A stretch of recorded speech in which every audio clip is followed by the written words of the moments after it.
이 아침 주시는 말씀은 시편 66편입니다. 온 땅이여 하나님께 즐거운 소리를 낼지어다. 그의 이름의 영광을 찬양하고 영화롭게 찬송할지어다. 하나님께 아뢰기를 주의 일이 어찌 그리 어미하신지요. 주의 큰 권능으로 말미암아 주의 원수가 주께 복종할 것이며 온 땅이 주께 경배하고 주를 노래하며 주의 이름을 노래하나이다 할지어다. 와서 하나님께 행하신 것을 보라. 사람의 아들들에게 행하심이 어무이하시도다. 하나님이 바다를 변하여 육지가 되게 하셨으므로 무리가 걸어서 강을 건너고 우리가 거기서 주로 말미암아 기뻐하였도다. 그가 그의 능력으로 영원히 다스리시며 그의 눈으로 나라들을 살피시나니 거역하는 자들은 교만하지 말지어다. 만민들아 우리 하나님을 송축하며 그의 찬양 소리를 들리게 할지어다. 그는 우리 영혼을 살려두시고 우리의 실족함을 허락하지 아니하시는 주시로다. 하나님이여 주께서 우리를 시험하시되 우리를 단련하시기를 은을 단련함같이 하셨으며 우리를 끌어 그물에 걸리게 하시며 어려운 짐을 우리 허리에 메어 두셨으며 사람들이 우리 머리를 타고 가게 하셨나이다. 우리가 불과 물을 통과하였더니 주께서 우리를 끌어내사 풍성한 곳에 들이셨나이다. 내가 번제물을 가지고 주의 집에 들어가서 나의 서원을 주께 갚으리니 이는 내 입술이 낸 것이요 내 환난 때에 내 입이 말한 것이니이다. 내가 추장의 향기와 함께 살진 것으로 주께 번제를 드리며 수소와 염소를 드리리이다. 하나님을 두려워하는 너희들아 다 와서 들으라. 하나님이 나의 영혼을 위하여 행하신 일을 내가 선포하리로다. 내가 나의 입으로 그에게 부르짖으며 나의 혀로 높이 찬송하였도다. 내가 나의 마음에 죄악을 품었더라면 주께서 듣지 아니하시리라. 그러나 하나님이 실로 들으셨으며 내 기도 소리에 귀를 기울이셨도다. 하나님을 찬송하리로다. 그가 내 기도를 물리치지 아니하시고 그의 인자하심을 내게서 거두지 아니하셨도다. 아멘. 시편 66편은 하나님의 구원에 감사하는 시편, 또 하나님의 은혜를 찬양하는 시편입니다.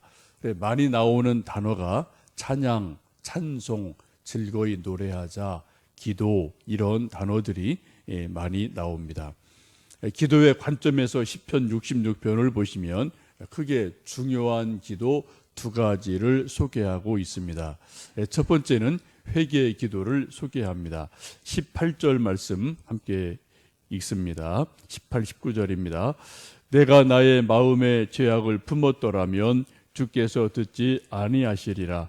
그러나 하나님이 실로 들으셨으며 내 기도 소리에 귀를 기울이셨도다 라고 말씀합니다.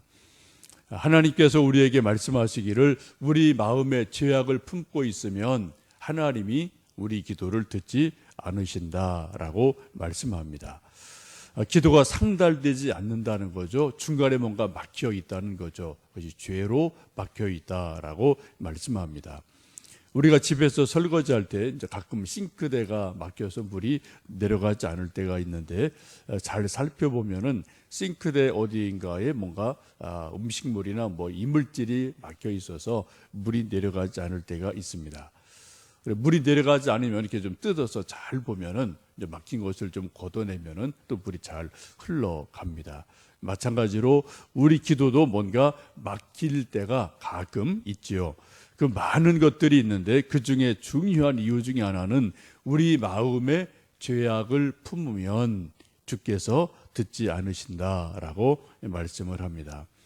그런데 구약이나 신약에서 강조하는 것 중에 하나가 회개하라, 회개하라 이런 말씀이 아주 많죠. 구약의 선지자의 대부분의 메시지는 회개를 촉구하는 것이고 또 세례 요한도 예수님도 첫 메시지가 회개하라, 천국이 가까웠느니라 라고 말씀을 합니다. 우리가 드리는 많은 기도들이 있는데 그 중에 가장 먼저 드릴 기도가 바로 회개 기도이고요.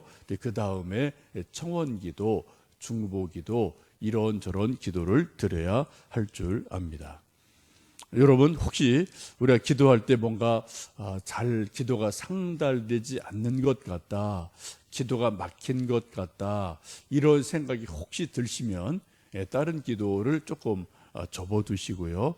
혹시 내 속에 죄악을 품은 게 있지 않나, 또 하나님께 회개할 거가 뭐가 있지 않나, 그걸 한번 우리 속을 잘 살펴보시고 회개 기도를 먼저 하고 그 다음에 중보기도, 청원기도를 하는 것이 지혜인 줄 압니다.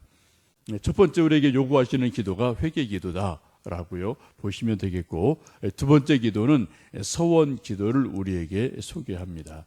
우리 10절에서 12절 말씀을 읽어보십니다.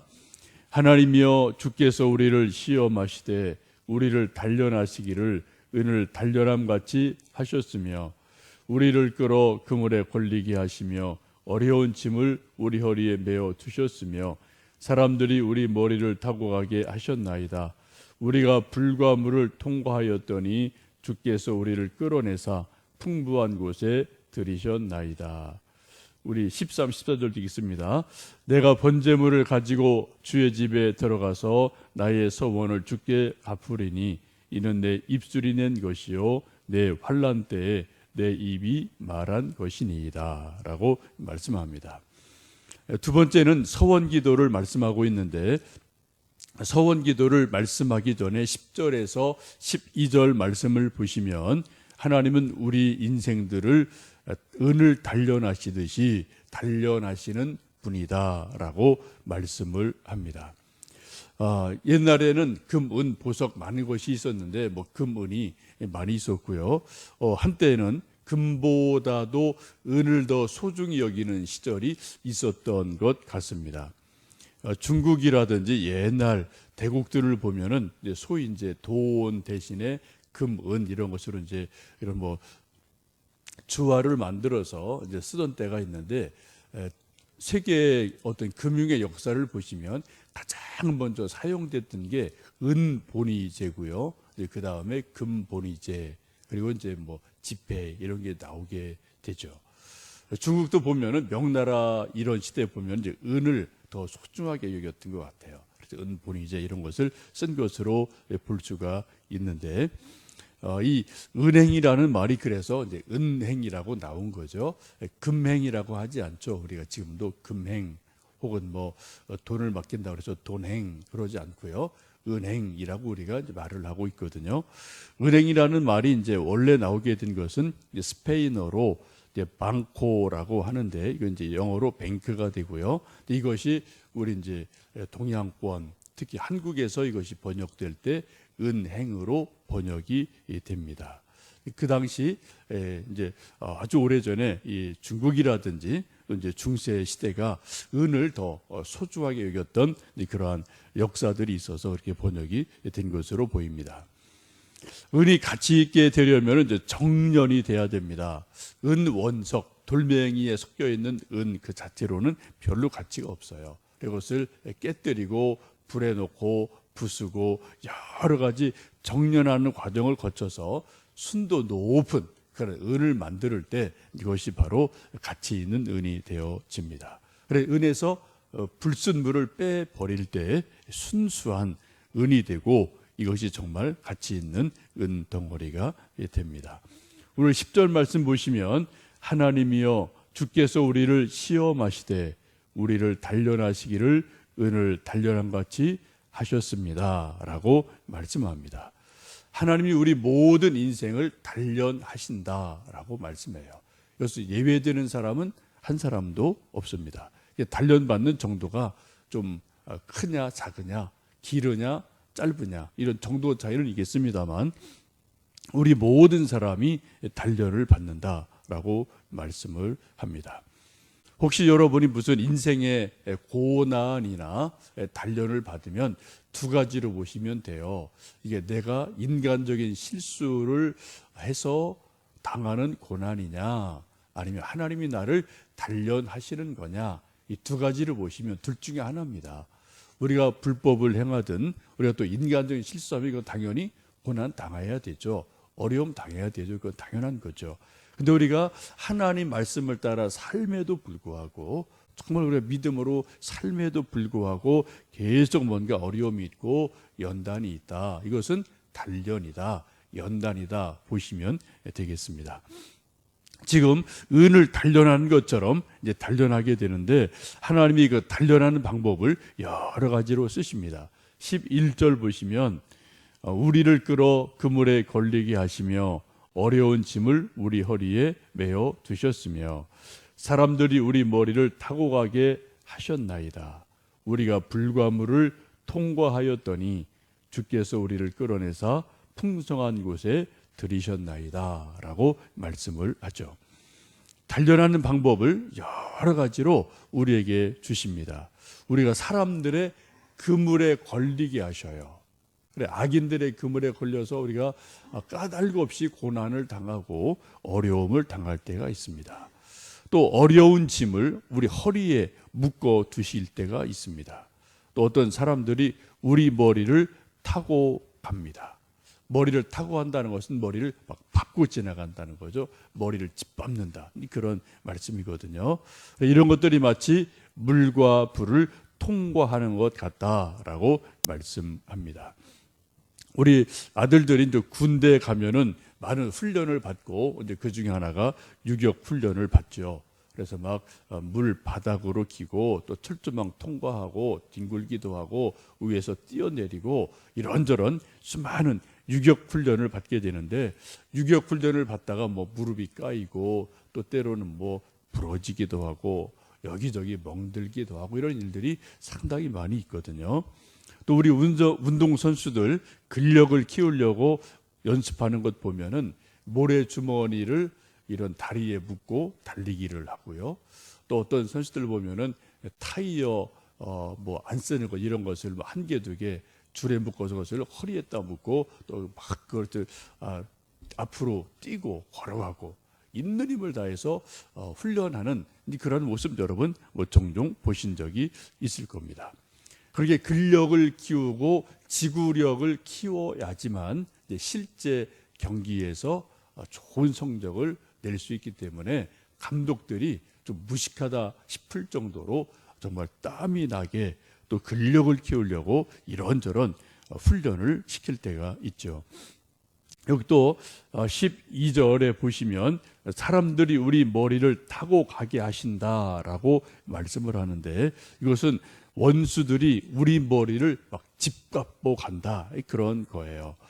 여러분 우리 사람들이 다른 사람들이 내 머리를 짓밟고 가는구나 그런 것을 혹 느껴보신 적이 있나요? 우리 학교 다닐 때 선생님들이 주는 학생들 뭐 이렇게 한 대 머리 이렇게 쥐어박고 알밤 주는 것 뭐 이런 거야 뭐 저희 시대에는 흔히 있었죠. 요즘은 이런 거 하면 큰일 나죠. 뭐 그런 거야 뭐 저희 시대야 뭐 흔한 일이었는데 그 정도가 아니라 내가 싫어하는 또 나를 싫어하는 원수가 내 머리를 진짜 막 구두발로 받고 가는 경우가 있어요. 또 말이 안 되는 그러한 이런저런 이유로 우리 인격을 모독할 때가 있습니다. 굴욕감을 느낄 때가 있죠. 사람이 바보가 되는 일들이 종종 있습니다. 이런 일을 당할 때 사람들이 두 가지 반응을 나타나게 되죠. 원수들이 내 머리를 짓밟고 지나갈 때 하나는 좌절감 때문에 사람이 미칠 때가 있어요. 회인이 됩니다. 세상을 포기하고 아예 인생을 포기하죠. 술 마시고 세상 포기하고 완전히 폐인이 되는 경우가 종종 있습니다. 또 이런 것을 통해서 사람이 긍정적으로 반응을 하게 되면은 오히려 사람이 겸손해져요. 그리고 성숙해지게 됩니다. 사람이 굴욕을 맛보고 좌절을 맛보게 되면 비로소 진짜 사람이 돼요. 인간이 됩니다. 아, 사람이라는 게 별게 아니구나. 권력 이거 별거 아니구나. 돈 별거 아니구나. 지식 이거 뭐 별거 아니구나.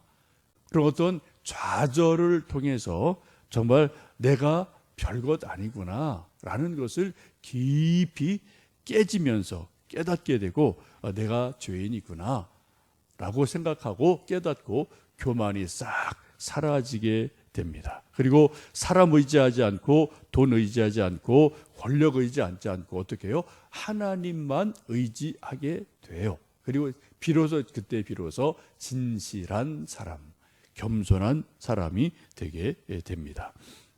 사람들이 연단을 당할 때, 고난을 당할 때 둘 중에 하나입니다. 썩든지 발효하든지. 썩으면 좀 망하는 거예요. 발효되면 더 좋은 모습으로 성숙하게 되고 성화될 수가 있습니다. 지금 사람들이 많은 연단을 당하죠. 시편 66편 10절에서 12절 말씀을 쭉 보시면 하나님이 우리를 은을 단련함 같이 우리 인생들을 단련하신다. 그 단련하는 방법이 이런 방법, 저런 방법, 수많은 방법을 통해서 물과 불을 통과하는 것처럼 우리를 단련하신다라고 하나님은 말씀을 합니다. 혹시 여러분 지금 이런저런 까닭 없이 고난을 당한다라고 혹시 느껴지시면 둘 중에 하나예요. 우리가 하나님께 회개할 죄가 있는지 아니면 나를 더 성숙한 사람을 만드시려고 겸손한 사람 만드시려고 연단하시든지 둘 중에 하나이기에 우리가 잘 우리 속을 살펴보시면 좋겠습니다. 이런 고난을 당할 때 믿음의 사람들, 기도의 사람들이 하는 일이 무엇입니까? 바로 두 번째 기도, 서원 기도를 하게 됩니다.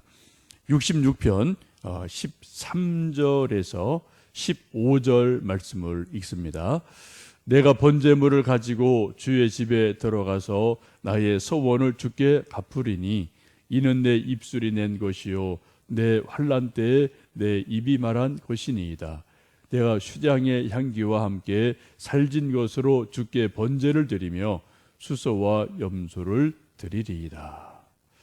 우리 사람들이 어려움을 당하고 큰 고난을 당할 때 하나님께 드리는 기도가 바로 서원 기도이지요. 서원 기도는 고난 당할 때 환난을 당하고 물과 불을 거칠 때 그때 내가 내 입으로 드리는 것이 서원 기도입니다. 사람들이 평상시는 상식적인 기도를 합니다. 평범한 기도를 해요. 소위 정상적인 기도를 하고 교양 있는 기도를 합니다. 그런데 위기를 만나면 이제 제 정신이 아니죠. 정신이 없어져요. 막 혼미해지고 정말 정신이 없어지게 되면은 그때 평상시 할 수 없는 엄청난 기도를 그 환난 중에 막 정신이 혼란스러울 때 그때 엉겁결에 너무 또 간절하니까 당황스러우니까 그때 기도를 확 하게 되는 것들이 있게 되거든요. 이게 대부분 이게 서원 기도입니다. 여러분도 우리가 어떤 죽을 병에 걸렸다. 어떤 병원에 갔는데 갑자기 의사 선생이 좀 심각한 얼굴 하더니 선생님 동네 병원 마시고 좀 큰 종합병원, 대학병원 좀 가보세요. 그럼 가슴이 철렁 내려앉죠. 대학병원 갔더니 또 다음에 또 좀 오셔야 되겠습니다. 정밀 검사하고 또 두 번, 세 번 와라 가라 그러면은 우리 마음이 철렁하죠. 그래도 또 무슨 어떤 아주 나쁜 병에 대한 진단을 받았을 때 우리 앞이 캄캄해질 때가 있거든요. 우리가 어떤 교통사고를 당하든지 어떤 또 경제적인 큰 환난을 당하든지 이런저런 또 자녀 문제로 큰 어려움을 당할 때 그때 이거 도저히 내 손으로 어떻게 할 수 없는 일들이 우리 인생에게 가끔 몇 번씩은 누구나 다 다가오는 일들이 있지 않습니까? 그럴 때 우리가 어떻게 돼요? 그때 우리가 정신을 잃게 돼요. 정말 당황스럽게 되죠. 그런 상황 속에서 하나님을 향해서 하나님 살려주세요 라고 부르짖으며 드리는 기도가 대부분 서원 기도예요. 그때 드리는 기도가 뭡니까? 하나님 살려만 주세요. 살려만 주세요. 그럼 제가 이렇게 할게요. 제가 이렇게 할게요. 하는 기도가 우리에게 종종 있기도 합니다. 이런 기도가 바로 이제 서원 기도이지요. 지금 시편 66편 13절 15절에서도 그렇게 말씀합니다. 그 12절에서는 우리가 물과 불을 통과하며 여러 가지 시험, 단련을 받게 될 때 그때 우리가 하나님께 소원을 두고 하나님 살려주십시오라고 기도할 때 그 기도를 들으시고 결국은 우리에게 응답하시면서 수량의 향기와 또 좋은 찰진 것으로 번제를 드릴 수 있는 회복을 우리에게 주셔서 하나님께 영광이 되도록 합니다. 우리가 많은 기도를 합니다만 오늘 시편 66편을 보시면 두 가지 기도, 회개 기도, 또 서원 기도, 이 기도가 우리 기도에 아주 중요한 기도입니다. 아마 회개 기도는 기도의 가장 처음 기도, 그죠? 첫 번째 우리가 해야 될 기도이고, 서원 기도는 기도의 맨 마지막이죠. 그래서 정말 가장 힘들 때, 가장 위기를 당할 때, 그때 우리가 엉겁결에 너무 다급해서 드리는 마지막 기도가 서원 기도입니다. 그 사이에 청원 기도, 중보 기도, 이런 기도, 저런 기도가 그 사이에 있다고 보시면 되겠어요. 그래서 우리가 회개 기도와 서원 기도, 이 두 기도를 우리가 늘 생각하시고, 또 우리가 필요할 때 하나님께 진실로 하고 응답을 받고, 또 그 사이에 있는 수많은 기도를 하면서 응답받는 귀한 은혜가 있기를 주님의 이름으로 축복합니다. 함께 기도하겠습니다.